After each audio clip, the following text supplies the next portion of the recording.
南投草屯的北投里举办德艺教学，带领着社区的长辈做伙来耍德艺，来呈现着北投堡打步社的文化特色。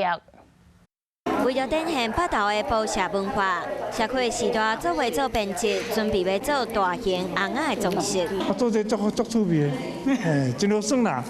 以前在阮袂晓安尼尔，啊无这种 LKK 吼，有在安尼做算足好。老伙用头脑真好，较袂安尼老人痴呆症。草屯镇北投社区打造专属社区的文创品，做更较好的文化传承。就希望说透过这个当铺社的活动啊，把一些古老的记忆把它传承下来啊，让我们在地的居民能够了解说古早的时候的那个居民他们的生活。时代人拢希望和社区更较好，进到日课程嘛，展现出社区的向心力。想要获取更多新闻资讯，想要看到主播最新的动态，赶快订阅华视 YouTube 频道。